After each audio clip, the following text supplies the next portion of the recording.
South Africa New Zealand বিশ্বকাপ semifinal. কানার ভাই অন্ধকেও যদি জিজ্ঞেস করেন কে ফেভারিট, চোখ বন্ধ করে বলে দেবে সাউথ আফ্রিকা ফেভারিট।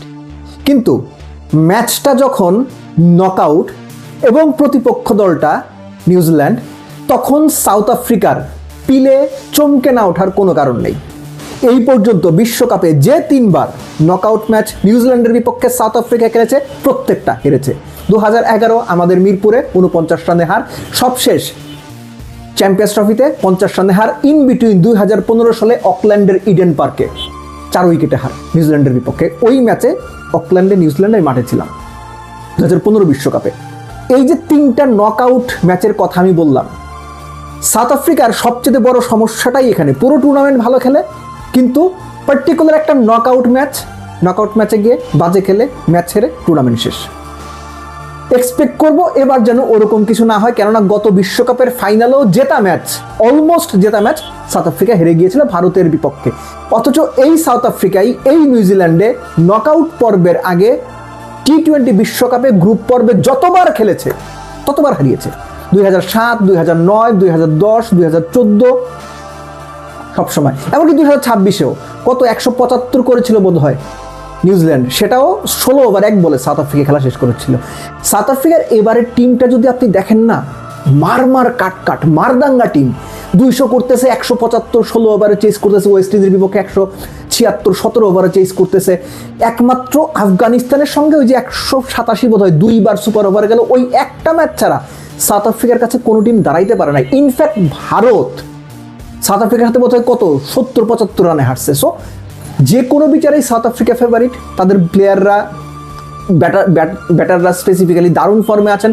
পেসারদের কথা যদি বলেন, আপনার লুঙ্গি এনগিডি 12 উইকেট পাইছে, করবিন বশ 11 উইকেট পাইছে, তারপর মার্ক উইলিয়ামসের 11 উইকেট পাইছে। সব মিলে একদম ফর্মিডেবল সাইড। আর সাউথ আফ্রিকার ফিল্ডিংয়ের কথা ভাই আলোচনা নাই করি, ছোটবেলা থেকেই শুনে আসতেছি যে সাউথ আফ্রিকা পৃথিবীর সেরা ফিল্ডিং সাইড।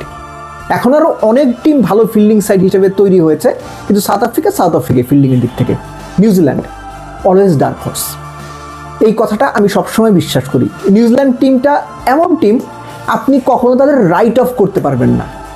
কোন দিন দেখবেন গ্লেন ফিলিপস খেলে দিচ্ছে, কোন দিন দেখবেন সেইফার্ট খেলে দিচ্ছে, কোন দিন দেখবেন 6 নম্বরে নেমে ড্যারেল মিচেল খেলে দিচ্ছে।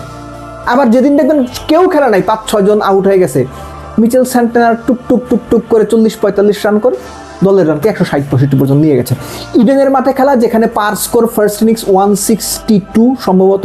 তবে ওয়েস্ট ইন্ডিজ ভারতের ম্যাচটা আমাদের চোখে আঙুল দিয়ে দেখিয়ে দিয়েছে ইডেনের মাঠে টসটা কতখানি ভাইটাল হতে পারে। কেননা যে ধরনের কুয়াশা এক্সপেক্টেড, সেই ধরনের কুয়াশা যদি হয়, যে টিমই টসে জিতবে তারা ফিল্ডিংটাই করতে চাইবে, এবং সেই মুহূর্তে 170-80 রান করেও ঠিকঠাক পার পাওয়া যাবে কিনা এটা নিয়ে সিরিয়াস ডাউট আছে। তারপরও সেমিফাইনাল ম্যাচ, প্রচণ্ড রকম নার্ভের প্রেশারের ম্যাচ, তার উপর সাউথ আফ্রিকার ওই যে নকআউটে এই পর্যন্ত নিউজিল্যান্ডের সঙ্গে যে 3বার দেখা হয়েছে, 3বারই তারা হেরেছে, এই স্মৃতি তো থাকবে। এই ধূপপুকানি তো নকআউট ম্যাচের ধূপপুকানি সাউথ আফ্রিকানদের মধ্যে এমনিতেও থাকে।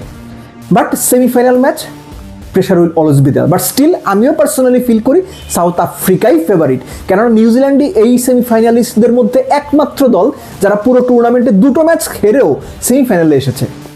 So expecting a nail biting entertaining South Africa New Zealand semifinal. আপনার বাজিকে সাউথ আফ্রিকা নাকি নিউজিল্যান্ড অবশ্যই কমেন্ট বক্সে জানাবেন। বাট নিউট্রাল সমর্থক হিসেবে আমরা সবাই সম্ভবত একটা কাট একদম অ্যাড্রেনালিনের চূড়ান্ত সীমায় নিয়ে যাওয়া এরকম একটা সেমিফাইনাল ম্যাচই এক্সপেক্ট করব।